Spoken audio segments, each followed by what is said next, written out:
विद्यार्थ्यांच्या प्रश्नांवर आता राजकीय पातळीवरून आवाज उठू लागला आहे।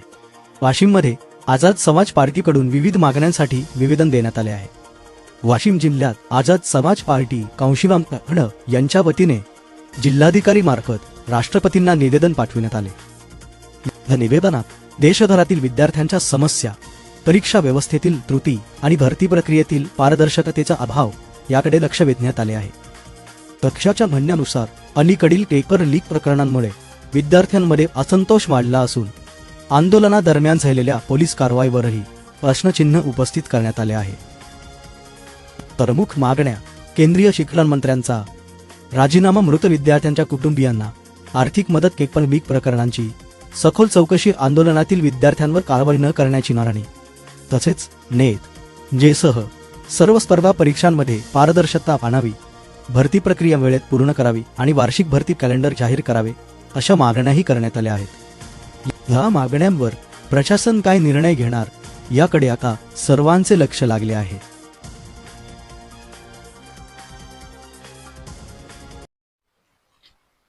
आज दिनांक 25/7/2026 रोजी आम्ही आझाद समाज पार्टीतर्फे दिल्ली येथे जे जंतर मंतरवर विद्यार्थी आमचे आंदोलन करत आहे, त्या आंदोलनाच्या साठी त्याच्यावर विद्यार्थ्यांवर जे अत्याचार होत आहे, तर त्या अत्याचाराला तोंड देण्यासाठी आम्ही आज कलेक्टर साहेबाले निवेदन देत आहोत। आणि या निवेदनात असं आम्ही नमूद केलं आहे की ते जे विद्यार्थी आहे, तर ते विद्यार्थ्यांवर जे अत्याचार होत आहे, तर त्याचं केंद्रीय मंत्री शिक्षण मंत्री धर्मेंद्र प्रधान यांनी राजीनामा द्यायलाच पाहिजे। त्यांच्यानंतर आमची अशी मागणी आहे का विद्यार्थ्यांची जे पेपरफुटी झाली, तर दुसऱ्या वेळेस अशी पेपरफुटी या देशात व्हायला नाही पाहिजे। आणि हे जे भ्रष्ट सरकार आहे, त्या भ्रष्ट सरकारनं राजीनामा द्यायला पाहिजे।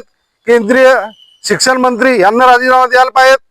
आणि विद्यार्थ्याचं जे अत्याचार होत आहे आणि जे पोलीस लोक त्यांना मारहाण करत आहे, पोलिसांच्या वेशात जे गुंडे लोक त्यांना मारहाण करत आहे, तर त्या गुंडे लोकांची ओळख पटवून त्यांना कडक शिक्षा व्हायला पाहिजे आणि ताबडतोब त्यांना गुन्हेगारांना अटक करायला पाहिजे। एवढंच आम्ही बोलतो। आणि याच्यात 22 विद्यार्थी आमचे मरण पावले आणि विद्यार्थिनी सुद्धा 2-3 मरण पावल्या, तर त्यांच्या कुटुंबांना 1 कोटी रुपये मुआवजा द्यायला पाहिजे, एवढं आमचं म्हणणं आहे। जय भीम, जय भारत, जय संविधान, जय किसान, जय जवान। जय भीम। मी संजय शिंदे, आझाद समाज पार्टी प्रदेश सचिव। आज आम्ही 25 तारखेला माननीय जिल्हाधिकारी साहेब यांना निवेदन दिलं। भाई चंद्रशेखर आमचे राष्ट्रीय नेते यांच्या आदेशान्वये आणि आम्ही या आंदोलनाच्या माध्यमातून आम्ही कलेक्टर साहेबांना अवगत केलं की देशामध्ये अराजकता या मोदी सरकारच्या माध्यमातून या देशामध्ये हुकुमशाही, ठोकशाही चालू आहे।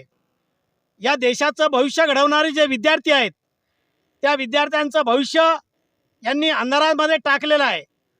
विद्यार्थी हा लोकशाहीच्या माध्यमातून त्यांचं न्याय मागण्याची प्रक्रिया जंतर मंतरवर चालू आहे आणि त्या ठिकाणी त्यांच्यावर या सरकारकडून अमानुष हल्ला झाला। त्या हल्ल्याचा आम्ही जाहीर निषेध करतो आणि या सरकारने नैतिक जबाबदारी स्वीकारून या देशाचा प्राईम मिनिस्टर मिस्टर मोदी यांनी राजीनामा द्यावा, धर्मेंद्र प्रधान यांनी राजीनामा द्यावा। आणि मी आजपर्यंत या भारताच्या इतिहासामध्ये असा भगोडा नेता या देशामध्ये पाहिला नाही। हा भगोडा नेता या देशाचा काय भलं करणार आहे? या देशामध्ये जे तरुण युवक आहेत, या तरुण युवकाला, बेरोजगाराला कॉकरोच म्हणून संबोधल्या जाते आणि हसी मजाक उडवल्या जाते। आणि अशी हसी मजाक उडवणाऱ्या या सर्व लोकांचा आझाद समाज पार्टीच्या मध्ये आम्ही निषेध करतो आणि त्या सर्व विद्यार्थ्यांच्या पाठीशी आझाद समाज पार्टी खंबीरपणे उभी आहे आणि त्यांना न्याय मिळाल्याशिवाय आम्ही थांबणार नाही। जर धर्मेंद्र प्रधानांना राजीनामा दिला नाही तर हे आंदोलन जारी राहील, भारतभर राहील, महाराष्ट्रभर राहील, देशभर राहील, एवढं मी सांगतो आणि थांबतो। जय भीम, जय भारत।